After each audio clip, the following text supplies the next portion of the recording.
Welcome to another Kundalini After Dark session. I'm your host, Brent Spirit, and I'm here on Zoom with 16 other Kundalini Awakening community members. We've got about 9 or 10 listening in on YouTube. It's going to be a fun conversation today.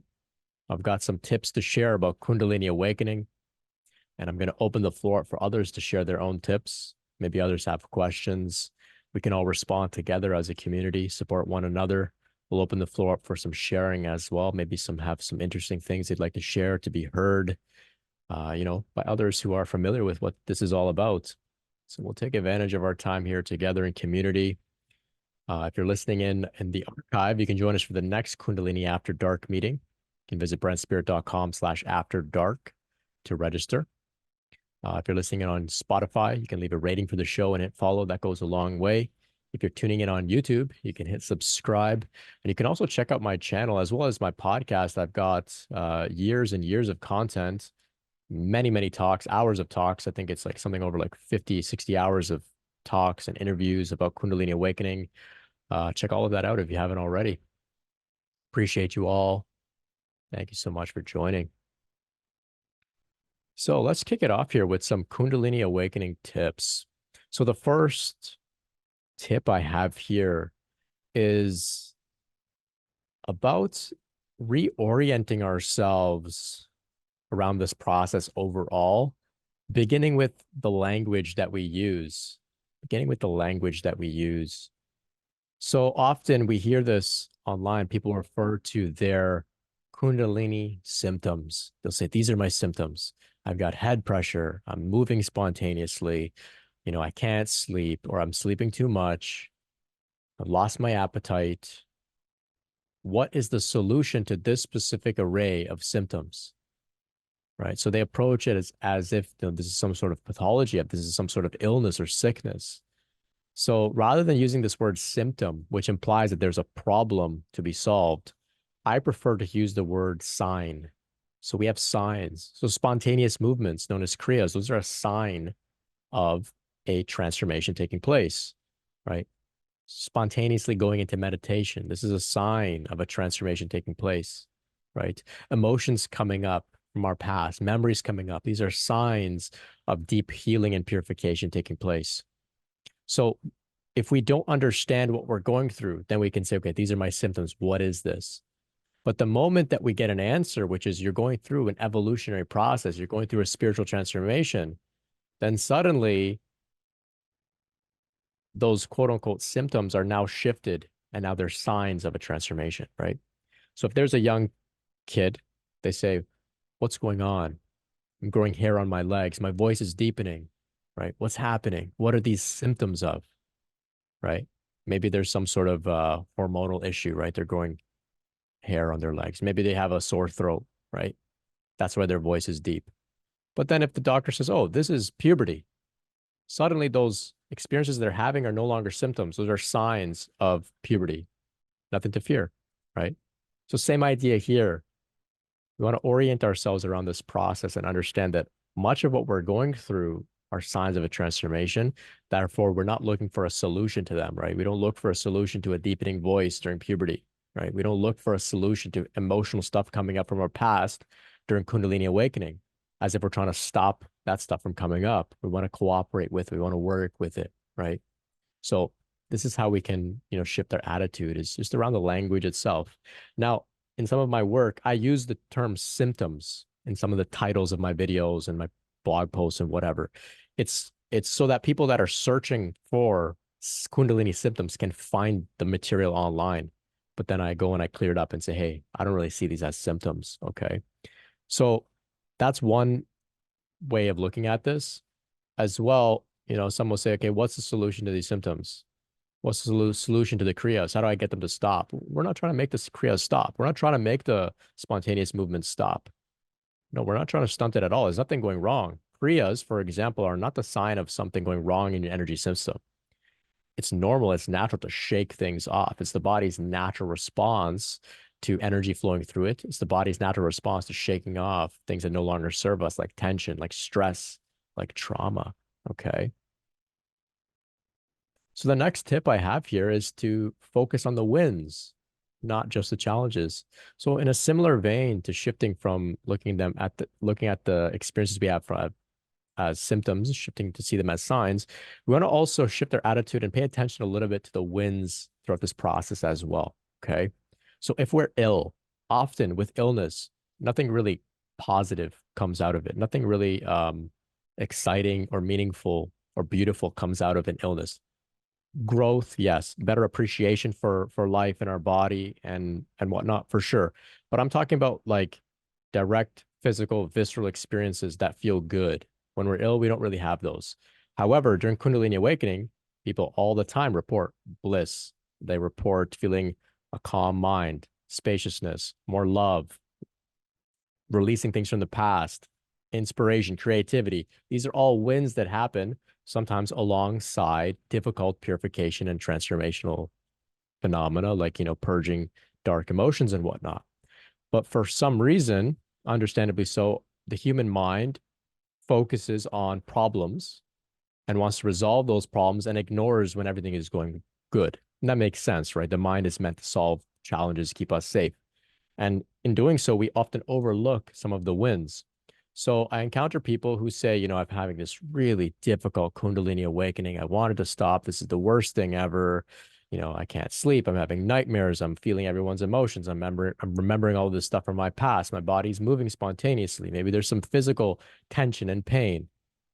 Oh, and there was some bliss. Every night before bed, I experienced a lot of bliss, but never mind the bliss, the pain, the pain, the pain. Or they say, oh yeah, my mind has become really quiet and still, but I can't get these kriyas to stop. And I always wanted to say, hey, hold on, wait a second, wait a second.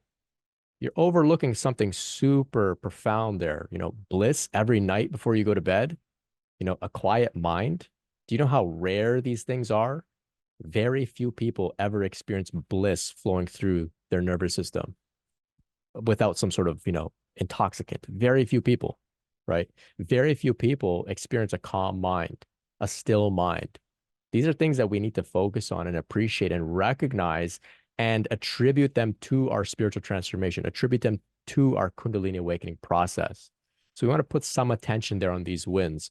That puts everything into a bit of a more balanced perspective. It gets us out of a state of victimhood, and it gets us to once again orient ourselves towards this process as an overall very good thing, not just something going wrong, not just an illness with symptoms. Okay. So looking at your own life, consider what are the benefits that you've gotten out of this process already, even if it was just brief, fleeting, one split second of total oneness with all that is, or one split second of feeling, unity with God. These are profound things that most people will perhaps never experience in their lifetime, that we should really, really honor, recognize, cherish, right? Contemplate often, often, often. So for me, I would contemplate those experiences and say, okay, that thing was a really beautiful experience. And I would hold those experiences up like a sword. And anytime my mind would go towards, why is this happening to me? Or I want this to stop, I would say, hold on, wait a minute. But what about that really beautiful transcendent experience I had? What about that bliss I had? I can't just be a victim here. Something is going right here overall. So that's how we can shift our attitude a little bit towards this process. Another way that we can move through this process more easily is to be mindful of impermanence. All right. So everything is at a constant state of change. Nothing lasts. And, this goes, we can look at it in so many levels. A mountain, thousands of years old, it's eroding. Cities, skyscrapers, eventually they will crumble, right? But even on a more fundamental level, all of the particles in existence are in a constant state of flux. Nothing at all ever is still. It is all in a constant state of change. Not that it will all eventually change. No, it's always changing. Always. Even, a steel bar, it's in a constant state of flux. The particles are dancing in it, right?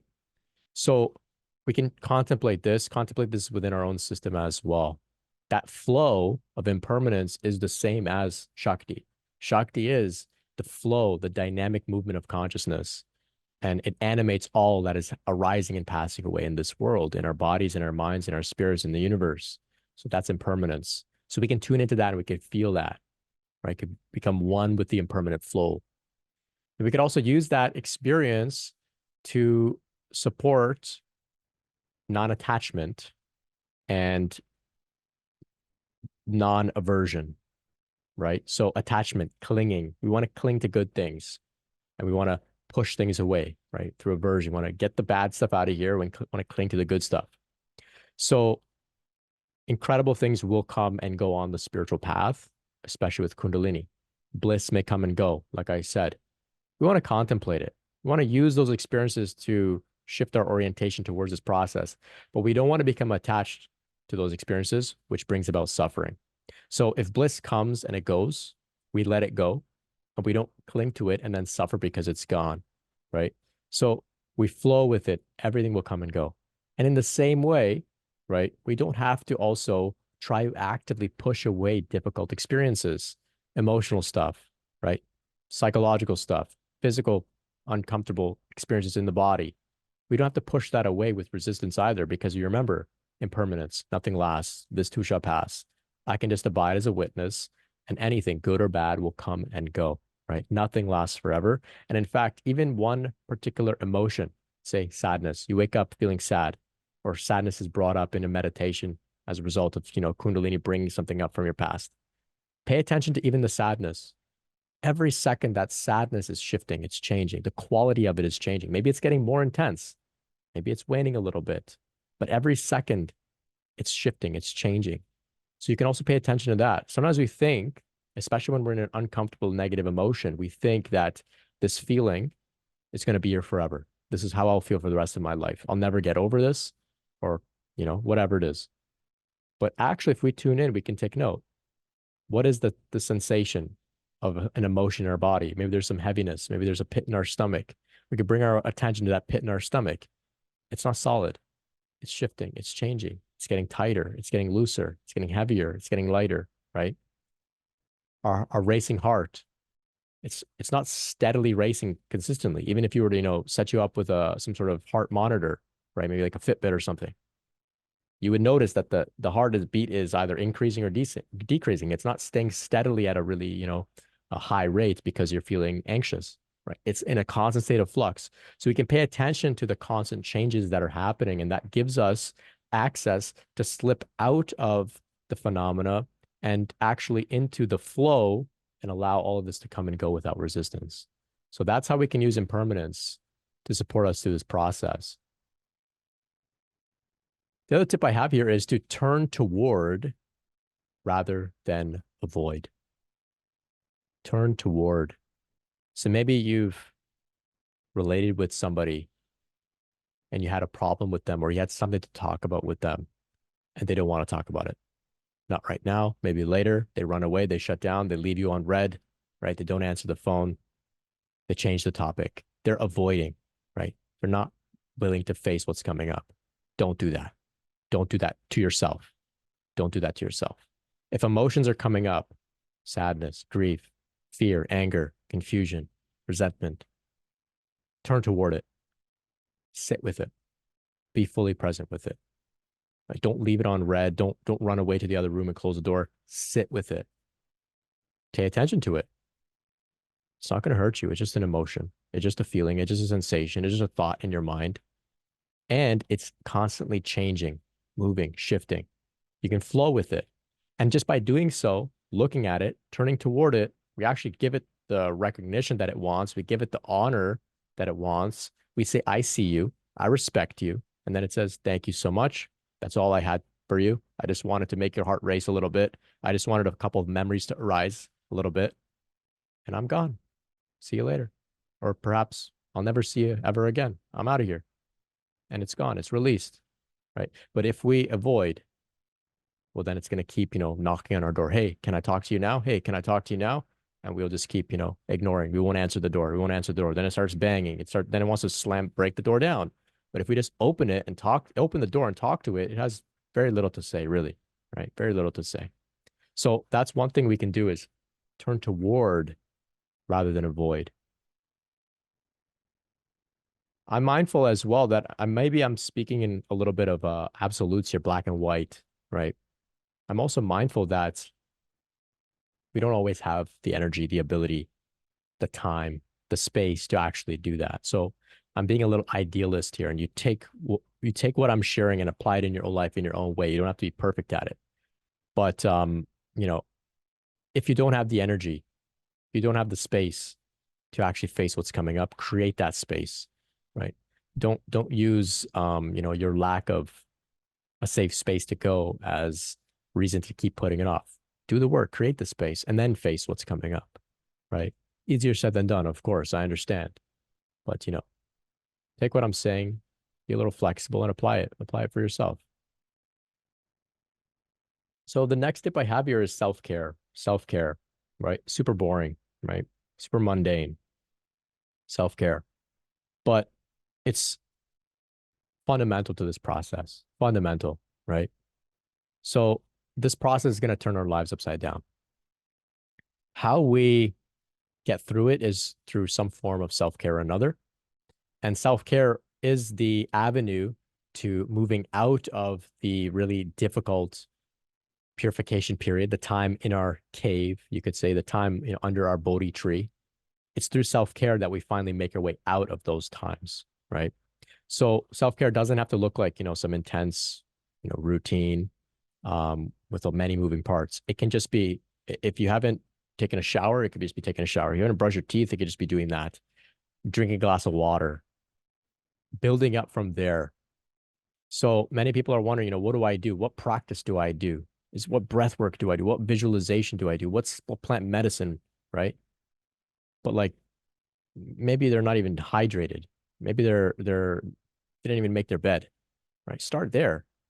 I mean, this is psychology, right? It makes a major shift in our mindset, our attitude, right? So we start there. And if we can't, that's okay too, but just basic things. If we can't do anything for self-care, well, we can always talk to ourselves and say, hey, I'm here with you. This is tough. I'm here with you. It's going to be okay. That's the bare minimum. And from there, we branch out, get more and more motivated, more and more dedicated to our self-care, can get our body moving a little bit, eating better, socializing more, etc. And then, like I said, that's the avenue through which then integration begins to blossom in our lives in more meaningful ways. That's how we get that's the on-ramp to our mission, our purpose, to a life of service. Kundalini setting us up to serve in some way or another, right? Not everybody has to write books about Kundalini and stuff, but you get what I mean. We're all going to serve in some way, but it has to begin with ourselves. Has to begin with ourselves through self-care. Okay. So one idea here, this is an idea from Stephen Pressfield. He's the author of my favorite book, The War of Art. He has one idea. It's turn pro, become a professional. So he applies this towards creative pursuits. So if you want to be a writer, write like a professional writer, which means you show up every day and you write as if this was your day job. You become a professional. You don't write only when inspiration comes. It's consistent. So we can take that attitude and we can become a professional Kundalini path traveler, professional Kundalini experiencer. So we approached our process as a professional, right? We show up every day. We check in every day with ourselves. We apply whatever it is that we've set out to apply, any goals, whether it's sitting quietly in meditation, whether it's reading, whether it's journaling, whether it's just having positive thoughts towards ourselves, holding ourselves, going for a walk, whatever it is. But we show up like a professional, like a professional. Makes a very big difference to be consistent, right? So a professional doesn't avoid, right? Like I said earlier, turn toward rather than to avoid. Professional shows up and faces what comes up that day. So we can turn pro.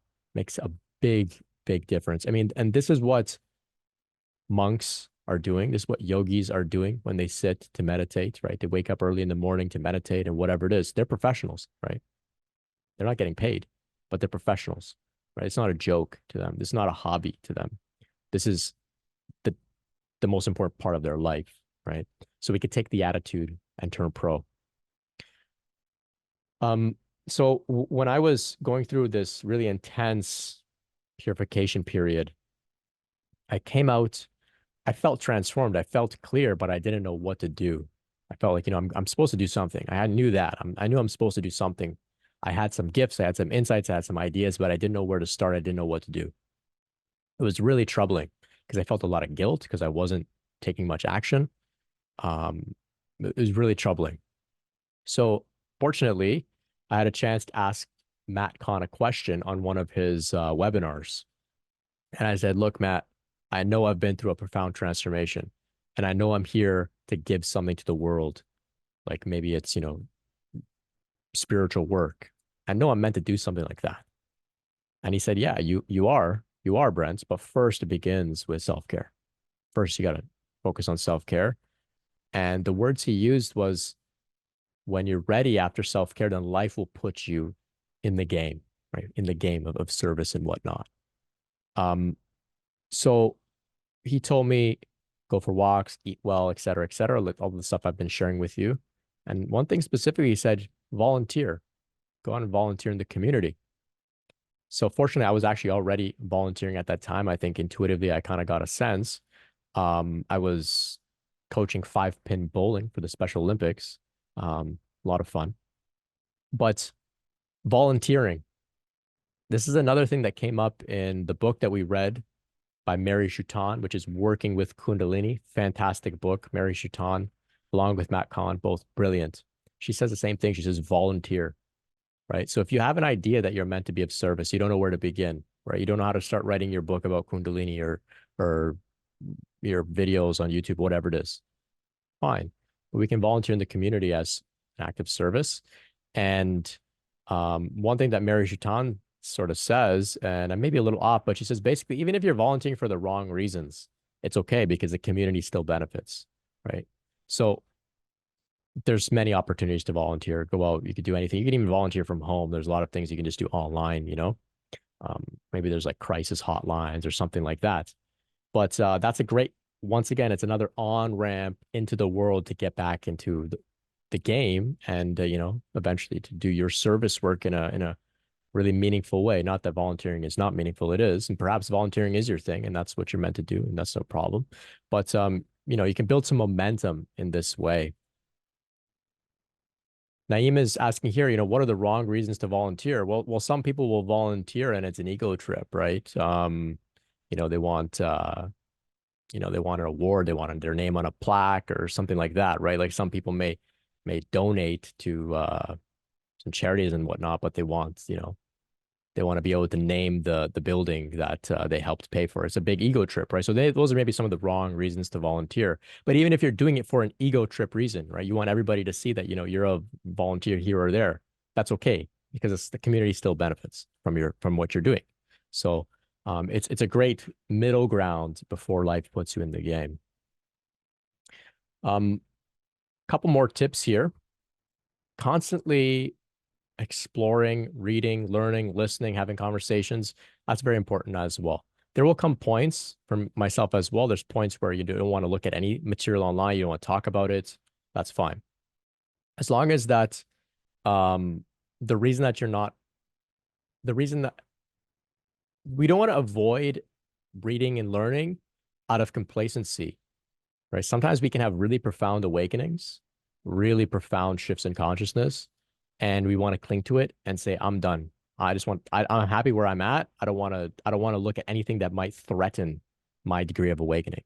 So we stop talking to people. We stop reading books. We want to just kind of run away at the level that we're at and perhaps maybe even, claim that, we're done, we're finished, right?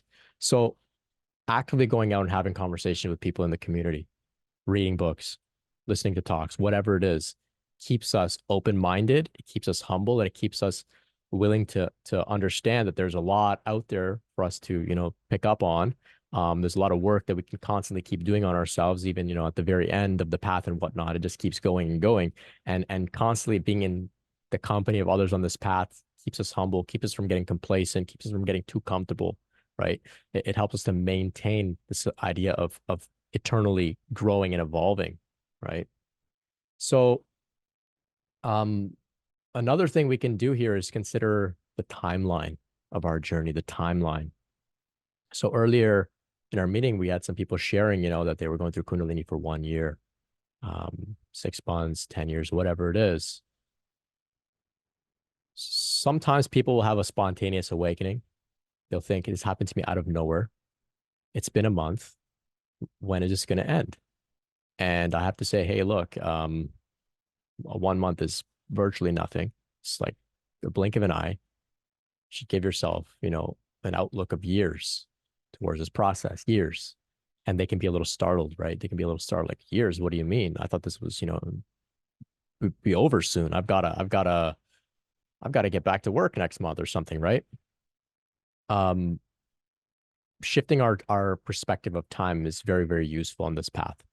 Firstly, I've never come across a single person that truly had a spontaneous awakening out of nowhere. Never once. And I've talked to countless people.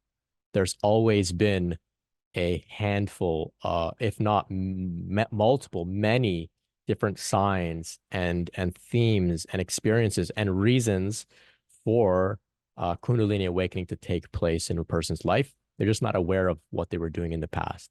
So some people were, say, artists. They were concentrating on a project, going into a very deep state of meditation through concentration, invoking some higher force to channel through them as an artist. Maybe they're an atheist even. They don't have anything to do with spirituality. But that work of practicing it as an artist, whether that was 6 months, a year, whatever it was, that concentrated them so precisely. It opened them up so widely to the divine that then they began having a quote unquote spontaneous Kundalini awakening. But it was never spontaneous. They were preparing for it for say a year, for example, while they were working on the art. If you look back in their childhood, they may say, "Oh yeah, when I was a child, I had this experience in the garden. Everything became one," and or some profound experiences like that. Every single person that I've encountered, if you look in their life, you do a little bit of investigation, there's clear signs. So there's no spontaneous awakening. That helps us to also see that this is what our whole life is about, right? It's not just a period of our lives. So our whole life is about this. So we can acknowledge that, yeah, maybe there's going to be a 6-month period of utter torture and hell and difficulty and feelings of being uncomfortable throughout this process. 6 months is a long time. I understand. It's a long time, right? However, let's put it into another perspective. Somebody says, they committed horrendous crimes, and you say that they're going to jail for 6 months. You'd say, only 6 months? That's not a long time, right? So everything is perspective. So, of course, Kundalini is not a punishment for doing any crime, but it all comes down to perspective. So if you've been working towards this for multiple lifetimes, multiple incarnations, right? 10 lifetimes, that's like maybe 500, 700, maybe 1,000 years. Only 10 lifetimes, like 1,000 years. Could be, right? What's 6 months? What's 6 months, right?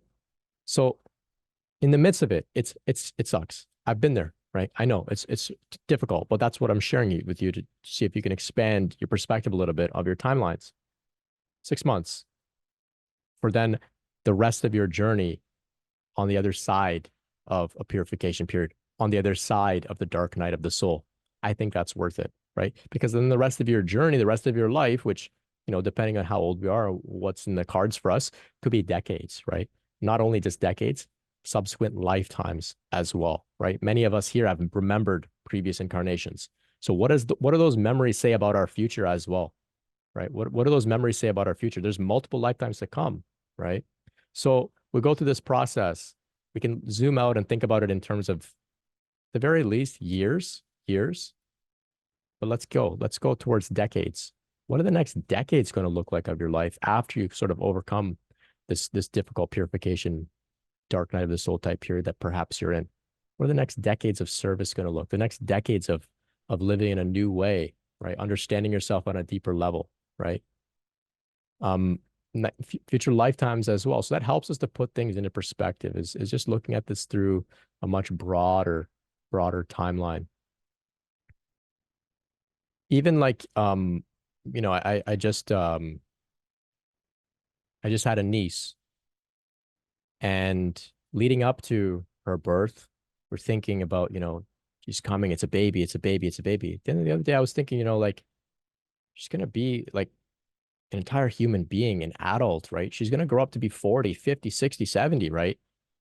It's why only think about her as a baby, right? There's so much life ahead of her. It's like a whole human being coming forth with the whole lifetime, right? So in the same way, we can apply that sort of attitude to our own Kundalini process rather than just thinking about this like short window of like 6 months, 1 year. Why don't we think about, the rest of the lifetime to come and lifetimes after as well?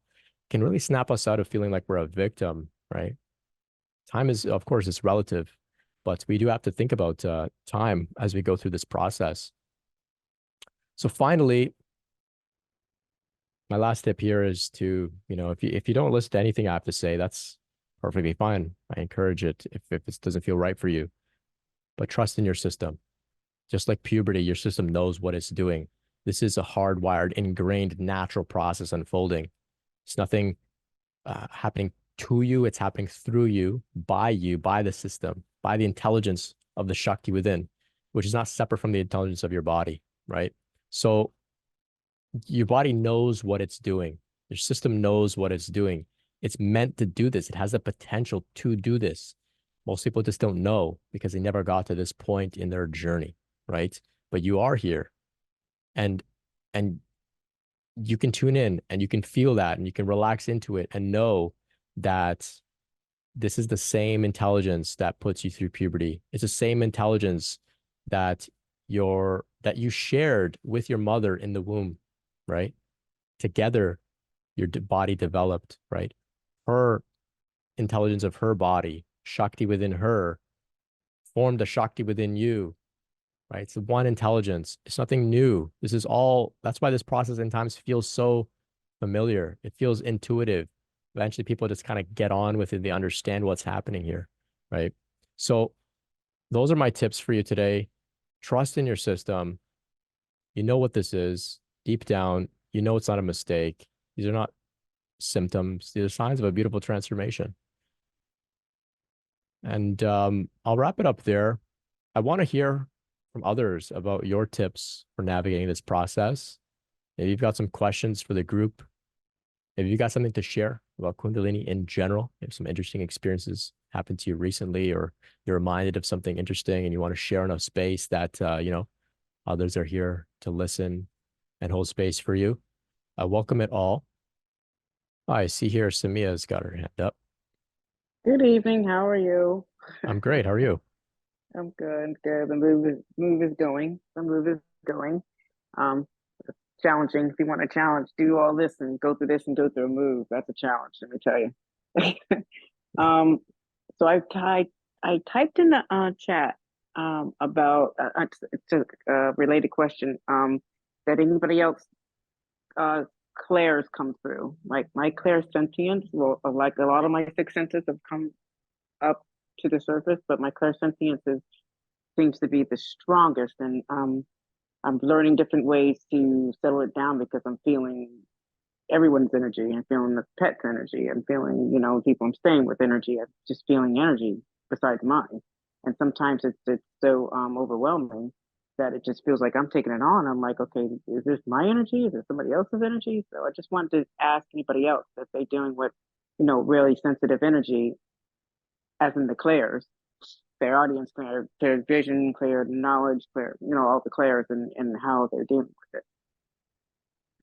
Oh, great question. And I think many can relate, and I invite others to share as well. Thanks so much, Samia. I just have a question for you. You mentioned that, you were finding some ways to manage some of those heightened sensitivities.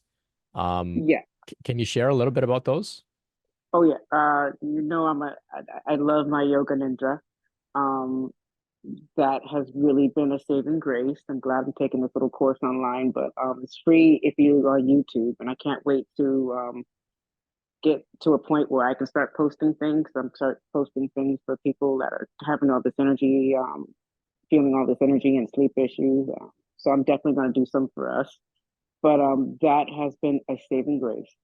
The yoga nidra, yoga, walk, breath work. Um, I'm a part of a channeling group too, so I do channeling with them, and hear messages that way. But basically, that diet, I juice a lot, smoothie, um, and I mean, I try to sleep. And Yeah. you know what, that's happened this past week. Actually, I've just come to terms with a lot of the stuff I've been feeling, um, and just learned to love all the parts of me, and just been acceptant, a lot more acceptance. Even when I'm, going through, some purging and everything else, sometimes I stretch in the morning and cry and purge. And I allow that space, I give that space like you talked about, like early in the morning or late at night when no one's around me. I just, sometimes I just stretch and cry, get it all Mhm. out. I have a space for it. And when you have a space for it, like you really, really share about, it doesn't happen sporadically throughout the day. When Yeah. you're going through it, it doesn't happen, or you can deal with better. Or when the energy comes up and the emotions come up, and I don't know if it's anxious or excitement or everything else, sometimes I just got to breathe through it. But practices of allowing space, maybe when you're by yourself in the morning or night, a routine of doing that every day, and getting outside, just like all the stuff you mentioned. Um, and like I said, your course definitely helped a lot too. Like sometimes I refer back to that. And then allowing, just saying it that you love yourself and love all the spaces of yourself that are uncomfortable. I love myself when I'm crying. I love myself when I'm upset. I love myself when I'm anxious. I love it. I just learned to love it. And when the thoughts come, because sometimes they're racing, or you're like, I don't want to think that, or I don't want to be depressed. Sometimes I just let it go, sit in it. I don't sit in it all day, but I give myself a time limit and just sit in it. I'm sitting in it. Okay, I love you too. I love all these thoughts. Okay, I love it. God's not going to drop me now. I done moved across country. I done everything, and God has not dropped me yet. So I don't know what's going to happen. I don't. I moved to a new place. I'm still looking for a job, but I know that He's not going to drop me, or she's not going to drop me. I know, and that's all I have. I'm walking in blind faith, but I'm not dead. I have a roof over my head. I haven't starved. I'm staying in a really nice house with people that love me. And that's what I go on. I just go on blind faith right now that it's going to be something better. I don't know if that helps, but Oh, I just have hope. I just have hope. oh, that's definitely helpful. So appreciative of that. Thank you, Samia. So thank Thank you. I you. appreciate you. Appreciate your work. Oh, thank you. Yeah, you've got a heart there from Paula, and I'm sure others are appreciating what you Oh, shared thanks. there. Yeah, you shared a lot of great wisdom. One thing that really jumped out at me in particular was that you shared, when you create the space, it doesn't actually show up throughout your life, right? Like when you create the space to go in and stretch and to cry, it Yep. doesn't spill over, right? It's something that we should all really turn professional about, um, creating that space. Yeah, so I Yeah, have a book recommendation. I actually haven't read it, but we just spoke about Mary Shutan. Um, in the community, we had our previous book club, which was her book, Working with Kundalini. I Fantastic have it. book. Yeah, Yeah, I so have it on audio. she has another book. It's called Managing Psychic Abilities, a real Oh, world guide really? for the highly No sensitive way. person. Yeah, No yeah. way. Okay, So, cool, like I perfect. said, I haven't read that one yet, but I know that she's the real deal. She's crystal clear, and I think this book will speak to you and anyone else out there that's experiencing, some of these declare sentience, declare audience. Yeah. So you can check that one out. I Thank see you. here. Oh, you're welcome. Yeah, well, I think everything you're doing is, it makes sense to me when it comes to managing some of the difficulties with declares.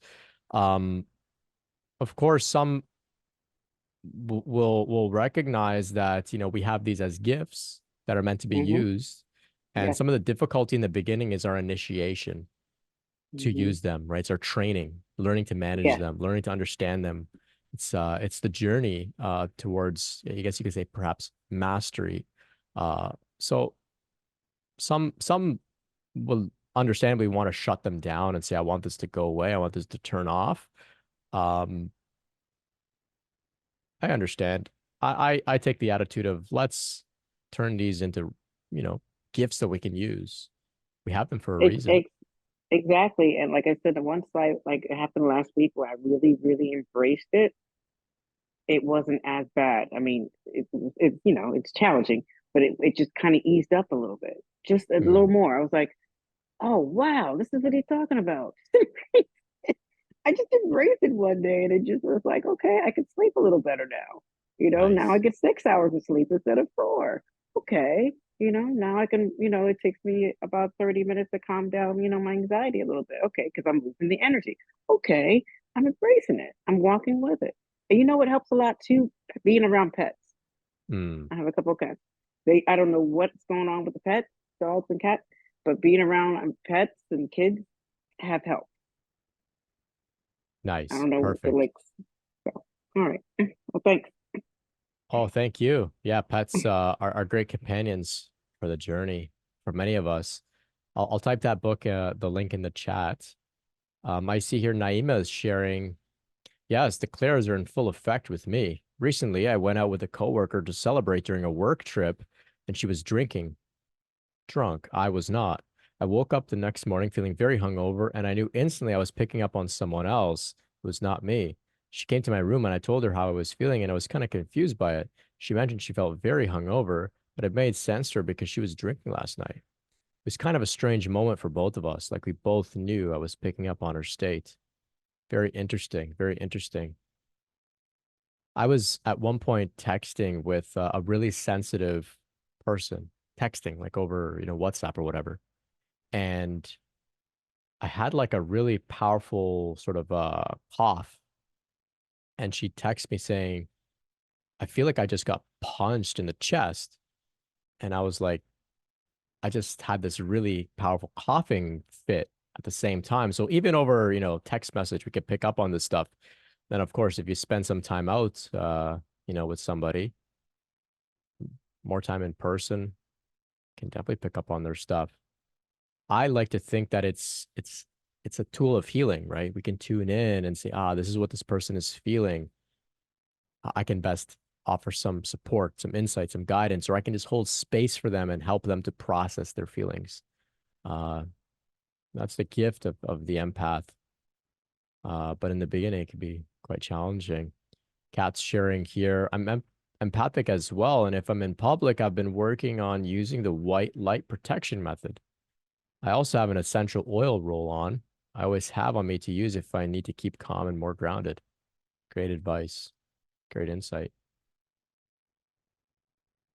Naima adds, but I'm overall just a general Claire. I need to read the book on how to manage because it does cause me frustration and difficulty most days. Lots of input, and my perception is just really elevated. Yeah. Red Bow Queen adds here, everything is easier when I don't resist or fight. Surrender. I put positive labels on the experiences and think of them as gifts. Amen. Amen. And of course, sometimes it's hard to do that. Like I was sharing earlier with my tips, sometimes maybe I'm a little idealist about all of this. In the middle of it, it's a messy journey. Sarika shares here what works best are mantras. And mantras are very powerful as well. Very powerful. The frequency of the mantras themselves, right? They're healing sounds. Healing sounds. They also invoke healing energies. They also turn the mind towards a specific object through concentration, which can also relieve some challenging experiences. Tracy shares here. I have a strange one, clairaliance, which is the ability to smell spirit. Clairaliance. Very interesting. Tracy, I'm curious, do you get a specific smell associated with certain spirits? Perhaps they are ancestors. For example, I know of some people with such sensitivities who may get the smell of cigarettes and they know that that's, there's their grandfather's spirit, their late grandfather's spirit has kind of entered into their space, or the smell of some old perfume that, is their grandmother's perfume. And that's how they kind of pick up on some of these presences. Is that what you're talking about here, Tracy? Or are there some more details around what exactly you're smelling? It's very interesting. Hi. Hey, welcome. I just put my hand up. I don't know what really I'm going to say other than I'll share. Yeah, for Please sure. share. hmm So the Shakti's been in process here for, well, just over 20 years. So I do actually. I want to tell you, Brent. Thank you so much for something that I was watching, listening to of yours, and how you described how the when she's really running and there's the different opening, the bliss sensation can appear in different ways. The light, actually, it's the light, and how it can come through the heart or the whole body or through the head. And it was just like, oh my gosh, that's because mine is the head and my eyes. So my eyes when she's running, like my whole head is like alive and my eyes almost close. In fact, it's funny. I had all the extra skin taken out of my eyelids because I'm kind of getting to that age anyway with droopy skin and things because literally I could hardly drive if the Shakti was running. So So do you mean your eyes close almost like to turn inwards, no, like in a no, like meditation, they or? just well the energy, like it the smile comes and it rises up into Mm, my cheeks and then my eyes almost close. It's like my whole head is just infused with the energy and the light. hmm How about your eyebrows? Do your eyebrows shift as well? Yeah, everything kind of comes in Yeah, it up and in um yeah, and it just all buzzes all around. Yeah. interesting. Yeah, just anyway, I didn't know about that until you said that that it's different ways for different people, and Mm. just want to say thank you for that. Oh, Uh, you're welcome. but it's I just want to share actually, yes, that book from Mary about the different forms of psychic gifts that come in and how to deal with those. It's very good. I have it on Kindle. Oh, great, great. Yeah. And around that too, so the channeling started for me just in writing. So I would ask Divine Mother or Holy Spirit. I use both terms. They both work. um, and and I would ask her questions and what messages she would have, and then she would write. I would write, and it'd be like an oracle, Mm, and that was really helpful for me. It's like affirmation of yeah, I'm on the path, and just to do this, just to do something simple like yeah, just go out and be with the people. This is what you have to do: is go be with the people, go shine, go be the love, be the light, be the beacon. Just be with the people, and so that's what I'm doing now. But along the way, she would just tell me in what to do, and I listen, and I do. I'm in her service completely and utterly. The what's been coming is a mediumistic ability gift. It's a gift. It's to channel actually divine light healing. So with this breath here is actually this she runs. So I'm moving here with she. um, so this divine light healing has come, and it's an ability, a gift to. It's like I can just bring my hands close to someone and center in and connect in, um, and if they're open, whatever is running in their body actually transmutes. Not transmutes, but it does transmute. But it comes actually in. It's almost like I'm a channel, and wherever that light needs to go in them, wherever it wants to go, actually comes into my vessel. So I don't feel I feel the discomfort, and I know it's sort of pain that's transferring in, but what it does in is it moves through this vessel, which is connected, and transmutes. So yeah, moves through and and up and releases and out. Um, and it's so I'm just starting to go forth and offer that as spiritual light healing, because it's really it's needed, you know, to help people move through.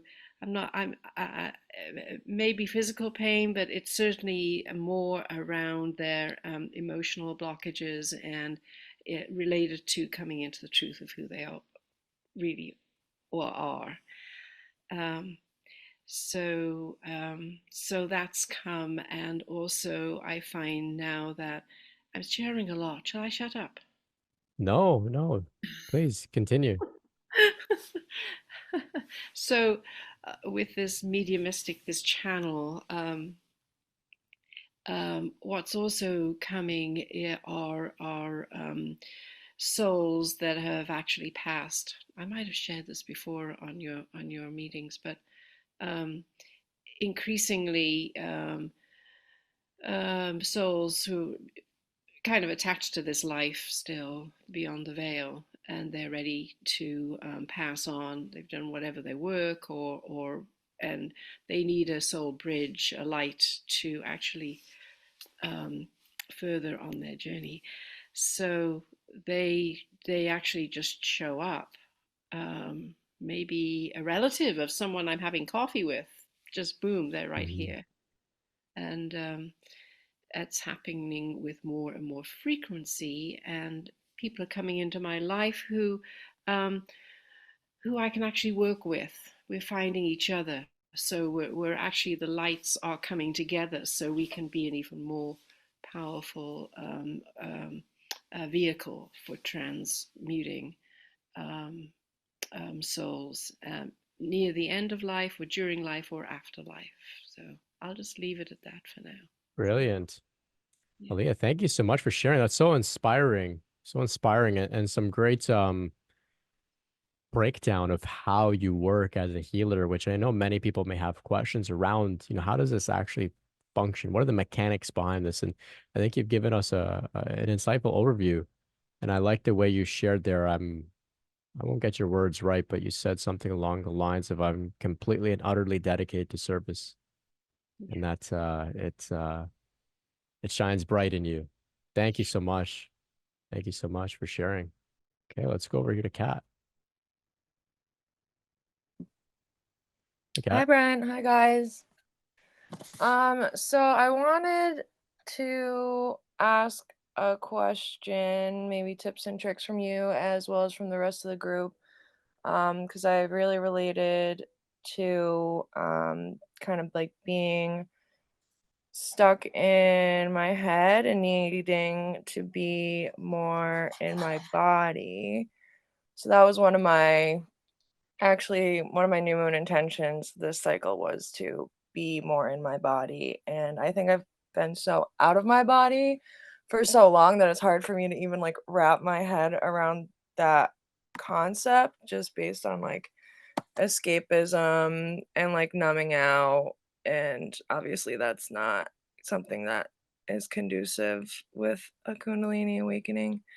Um so I wanted to see if you and, like I said, everyone else had any tips or tricks on that. And I also wanted to share, um, I've been seeing the same massage therapist for like several years. I have like back problems, but I saw her last week, and despite my eyes being closed during the session, I was seeing like lights as well as colors. And that is a first for sure for me. So I thought that was like pretty cool and interesting. And I think it also ties into what you said about focusing on wins, not challenges. Because there's been plenty of challenges, but I'm like, okay, that's pretty cool. Like, that's not something that's ever happened before. So wanted to share and yeah, see if there's any, tips or tricks for feeling more in my body, because I don't even know what that really means. I'm so out of it sometimes. Hmm. Thank you. Thank you for sharing that win. And this important topic that I think is one of the most common within those going through spiritual awakening is, getting grounded. And like you, I can relate because I spent a lot of my childhood out of my body, caught up in a sort of dissociated awareness type state that wasn't just about spiritual expansion, it was also about escaping the discomfort of the body. So I can relate. Massage is great, tactile, somebody working on our body can help us to come into our body. I like this word I heard recently, um, ballast, using some ballast. So it's like we're a ship. We have some ballast in the base of our ship. We stay steady in the water. But if we don't have ballast or the ballast is imbalanced, the ship can kind of wobble and topple over. So we can consider, what is good ballast for our system. For me, it's eating well, fat, protein, specifically meat. That gives me good ballast. Exercise brings my awareness, my attention into the body, which serves as good ballast, keeps me grounded. There are also things that disturb my ballast, which maybe are, say, coffee, neglecting those things and instead, neglecting the things like eating well, exercising, and instead maybe hanging around other people that don't have any ballast and kind of getting too caught up in sort of airy-fairy philosophical, spiritual, woo-woo stuff. So that can also disturb my balance. I'm curious if anyone else has anything for Kat around staying grounded, um, eating well, moving the body.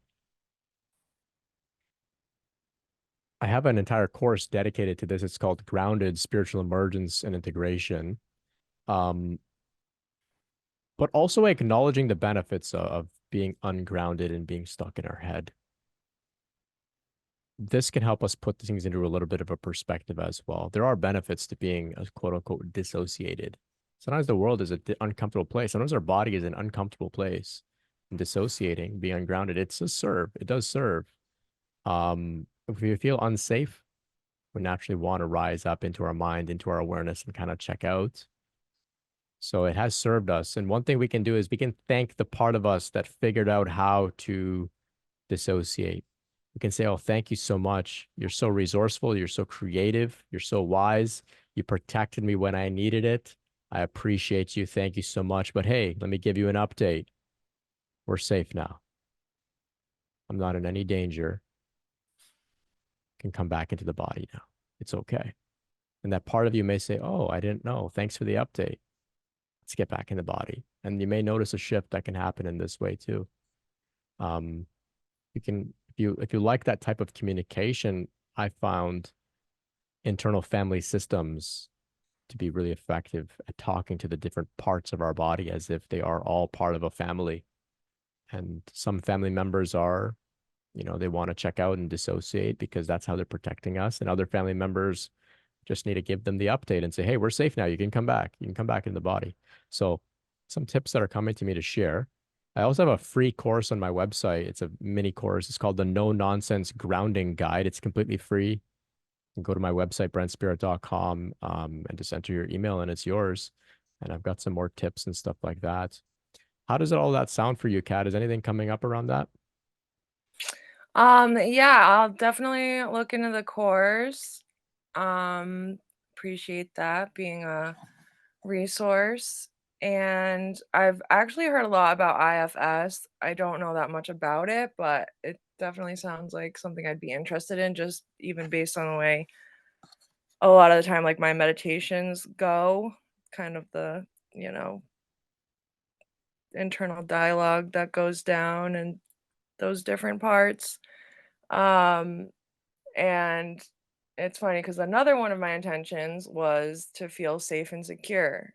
And so clearly that is going to go hand in hand. And that's not one of my strong suits. My lower two chakras are definitely like my weakest links, which obviously there's a lot to be said for that in terms of feeling in my head and needing to get back into my body. But yeah, I'm gonna take a peek into the course and IFS and just kind of keep trying to practice what I'm doing. And thankfully, my massage therapist is very intuitive, and I've been seeing her for a very long time. So she was like, "You are doing better than you think. Like, give yourself some grace." So, I always got to keep that in perspective as well. It's easy to get caught up in things.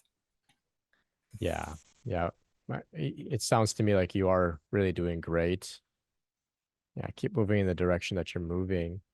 And ZK on YouTube shares here a tip for you. They say earth/sand touching. That can help us for grounding as well. I know some people keep like dirt. They keep like a jar of dirt in their house, and like rocks and stuff like that. It can help. It can help. If Yeah. you don't feel the energy of it, that's a thing, the energetic component of it, but also the tactile sensational part of it as well is also grounding, bringing us into the senses, into the five senses are also a way to get out of our head too. Okay. And thanks, Kat. Great. Thanks, Brent. You're welcome. Got a few hands up here. So let's go over to Tom. Hi, thanks for having the evening again, hosting Of it. course. And it's a tough question. A friend of mine has been doing his clairvoyance somewhat and has been giving people advice and helping them out in various ways in that way for several decades. But I've found, and I think she has too, that people just drain her, and then when they've got what they want, they leave and they never give anything back. Nobody's even ever baked her a cake to say thank you for anything she's ever done. Something that simple would be very nice, but it doesn't happen. But they drain her and again and again and again. So I'm wondering, what advice could I give her about getting them to back off? Because she's 80 years old now, and there are still sort of like emotional vampires drifting around her, trying to get more out of her, more psychic stuff, more of this, more that, and she's tried to avoid them. The only way she seems to be able to avoid them is just to cut them off completely, and it's kind of a very black and white thing. And she's not comfortable with it, but it's what she's had to do. So wondering what kind of advice would you give anyone for handling people like that who just want to take and never give anything back? Yeah. Yeah, it's an interesting question. She can just charge money, right? Not turning anybody away. She's just saying, "Hey, I'm here to work with you, but you have to pay me." So it's not an either or. There is a solution, but you have to pay. And if she's not comfortable accepting money or she doesn't need it, well, then she'd say, "Okay, you can offer some sort of donation to X, Y, or Z." And either the people will say, "Okay, that sounds great," or they'll say, "Oh, never mind," and they'll go away. But she is leaving an option for them, right? Or if she's not comfortable even with that, there's even a other option where she can say, "Okay, once a week, I meet with one person, and the next 2 weeks are booked up, but I have an appointment next week. Can you make it?"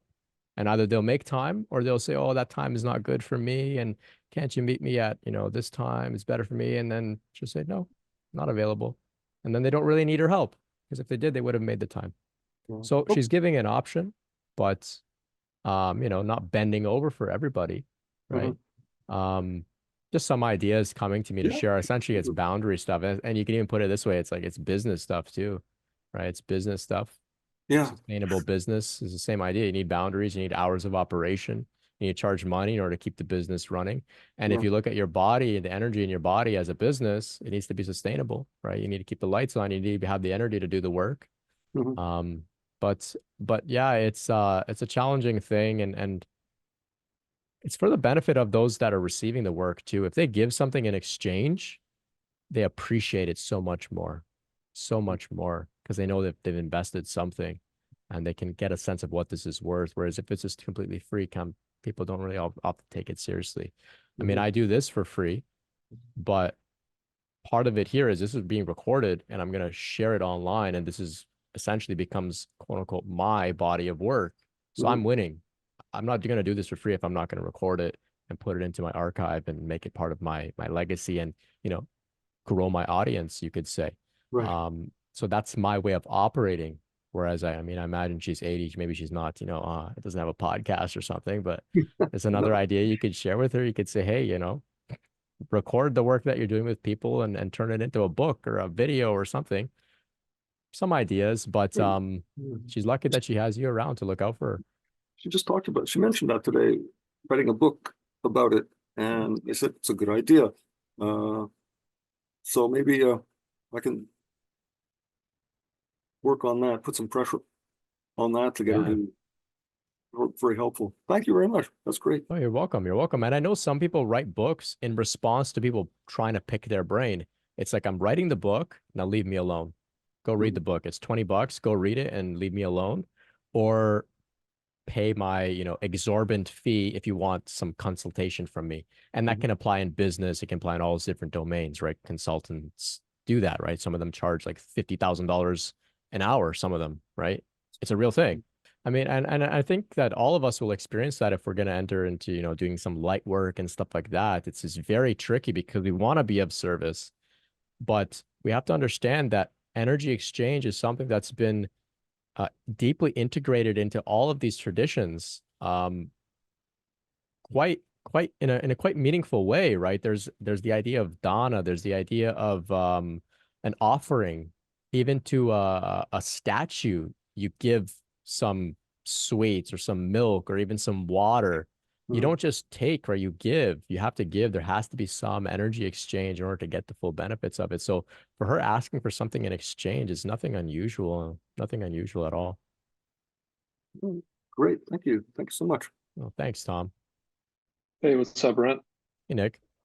Yeah, it really resonated with me when you were talking about, reframing, one's mindset to, I read this book called Mindset, funny enough, and it's by Carol Dweck. She's like a PhD researcher on mindset. So she came up with the term growth mindset.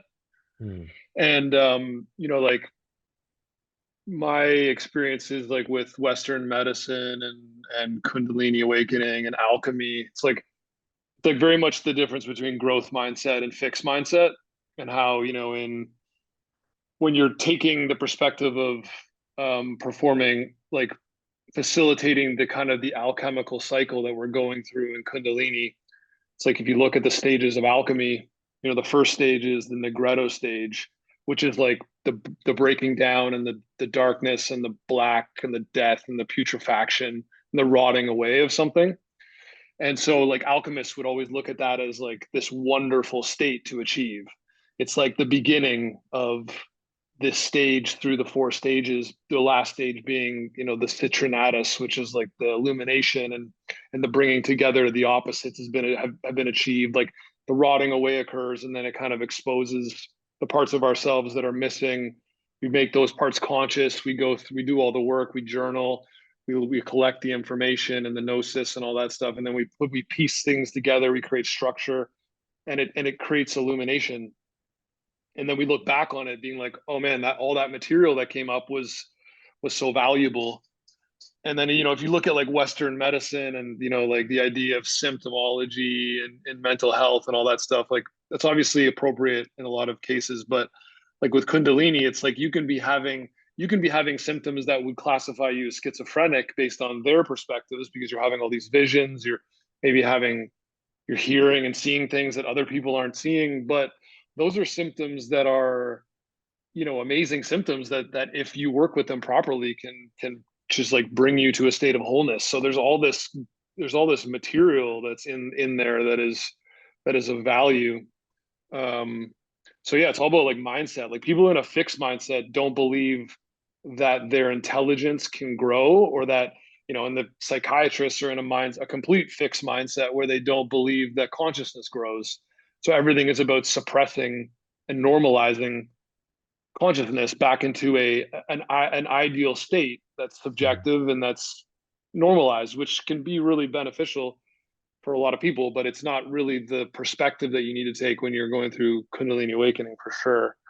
So that understanding the alchemical process, and that it's an innate process. It's actually not something, it's something that people have identified by observing in the awakening journey, and that you can choose to do if you're in an unawakened state. But it's something that is like a natural process that's trying to occur when we're going through Kundalini awakening. And so facilitating and understanding that process is really important, to really understand the stages and what you need to do on the conscious level that you have control over to facilitate that process to unfold smoothly, and to not restrict it, and what you need to do, because there are things that we need to do to help it move forward, because a lot of people get stuck in the Negretto stage where they're just like in that darkness, and then they don't really know how to participate with it, and then they start to think of themselves as a victim, and like, oh my God, I'm being attacked by whatever's going on, entities or visions or whatever's happening. Whereas all the visions are trying to show you, there's all this archetypal contents in those visions, that it's your job to go do the research to understand what's in those visions and to integrate it into yourself. And that's how you participate in it. But if you don't do that, then the alchemical cycle is just going to be essentially like a wheel trying to turn, that's just coming up against a resistance, and you need to participate in turning that wheel. So that's really what I've focused on entirely during my journey, is to just try to figure out how to facilitate the wheel turning. And then you can do too much too. You can start taking psychedelics and start trying to throw too much stimulus on the fire or on the wheel to try to spin it faster, which I wouldn't recommend, because I think it can open people up to dark energies and kind of dark forces that we may not be exposed to otherwise. So yeah, that was a big change in, that was a necessary change in perspective and mindset that has to occur. And I think you talk about that a lot, and I think it's super helpful. So thanks. Oh, thank you, Nick. You're always so clear when you express, and that's a really brilliant image, turning the wheel, and also celebrating things getting dark and difficult. The alchemist celebrates that this is ripe for growth. Yeah, growth mindset.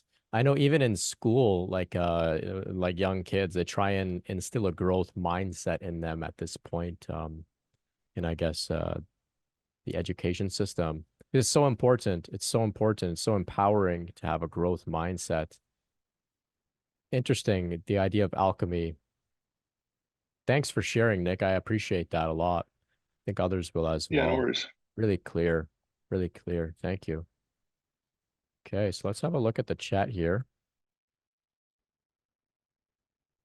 Lots of sharing in the chat. Thank you all so much. If I don't get to your message or see what you shared, I apologize. There's a lot going on here. I want to see if anything jumps out at me. I think Sarika had a question here.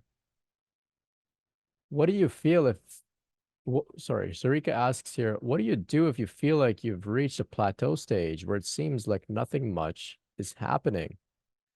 Interesting. So if you have any thoughts on this, please share for Sarika. I can share some of my thoughts. It's at this point that we should remember to practice non-attachment and to avoid falling into the pitfall, into the trap of thinking that the more phenomena that arises, the better I'm doing. At a certain point, we do have to celebrate the stillness, the quietude, the simplicity of the journey. So even for me right now, it's a very sort of still, quiet experience, other than, what's being shared here. There's no flashing lights and all sorts of energy moving and stuff. It's just very calm, very simple. Things get really quiet. And I know for some, this is quite a common experience. After all of the flashy phenomena and mystical experiences and clairsentience and clairaudience and purification. For some, there can come a period where it all just gets very quiet. And we're just asked to just sit in that stillness, sit in that quietude, to really embrace the peace and not to use any phenomena as a measuring stick for where we're at and how it's going for us. So this is one thing we can do. Now, if you really feel like you're at a plateau stage, well, then you can perhaps mix up your practices. If you've been sitting still, you can try a movement practice. Maybe try reading some books and exploring some talks from traditions that you haven't really explored much. If you like stuff from the East, look at stuff from the West. Look at stuff from psychology. These things can help if you feel like, nothing much is shifting, but sometimes we're given a bit of a break to just land, just to be still. So that's what's coming to me to share. Maybe some others have something for Sarika as well, or when we feel like we might have plateaued. Go ahead, Tom. See, Sarika, be thankful that you've reached it. Quiet time, because I don't know what your experience has been throughout, how many years you've been doing this and how long, but for me, hitting a time when nothing is happening is really a pleasure, because a lot of my stuff has to do with anxiety and being anxious every minute. Every waking minute is uncomfortable. So I'm really happy right now that I've reached also a plateau, and many things are happening though. And will perhaps be happening to you as well, although you aren't aware of them. For instance, Kundalini might be working on you very, very strongly in your sleep. And you might find that you're having strange dreams, or maybe not. Maybe you won't be having strange dreams, but she's still there. She's still working. And so don't worry about it. Just live and enjoy this, as well as all those times when she's obviously active. Thank you so much, Tom. Brilliant insight. Yeah, to be thankful as well. Sometimes we can forget how intense the chaos is, and when it stabilizes, we can wonder where'd all the chaos go. But yeah, we can be thankful for the stillness as well. The Jackal on YouTube shares for Nick. I came in just now for the very, very last part, and it somehow was exactly what I needed. Thank you, Nick. That was on YouTube. And the Jackal adds here, I view plateauing as just part of the macro scale pendulum. Even if you may have the go urge, enjoy this time for rest and to embrace a sometimes seemingly bland experience. Yeah, good words there. Bland experience. Yeah. I guess it's like food. Sometimes, bland food is good once in a while. See here, Avian was sharing, something that helps me is remembering our efforts are being supported and all is me. Very empowering. Sasan adds here, the greatest healer is already in you. Learn to access it. And ZK shares, I keep a bucket of soil and all winter, I put my feet in it. That's brilliant. It's a good way to stay grounded in the winter. KundaliniAwareness.org. As you know, please submit your stories. We're building a collection of stories of people that are going through Kundalini awakening to raise awareness about this phenomena. We also there's a live directory now of licensed mental health professionals with Kundalini awakening experience. Perhaps you're looking for a counselor, therapist, psychologist. If you happen to be a licensed mental health professional with Kundalini experience, please submit an application, KundaliniAwareness.org, and join. If you happen to know somebody like that, please recommend that they join the directory. It really helps us. It's completely free. If you'd like to support me in doing this work, you can offer a donation, brentspirit.com/donate. The course that I mentioned earlier about grounding, I cover a lot about finding safety in the body. If we can feel safe in our body, then we can find grounding in the body, and we can really live in a balanced way after going through Kundalini awakening or spiritual emergence or spiritual awakening. So the course is on my website. You can check it out if you're interested. I also have a free mini course, the No Nonsense Grounding Guide, which you might be interested in as well. If you'd like to meet with me one-on-one, you can find out about that at brentspirit.com. Tomorrow, Monday, we'll be meeting for another Kundalini Q&A meeting on Zoom, 2 p.m. Eastern. You can drop by. I'll do my best to respond to your questions. We'll get others to support you as well. That is the beauty of community. Thank you all so much for joining. The links are all there in the chat. I appreciate you all. I appreciate all your support, all of your shares, comments, likes, your donations. Thank you so much. Really, really. This is the best time of the week for me. Sunday nights, Kundalini After Dark. Let's get some sleep, everyone. Thank you all so much.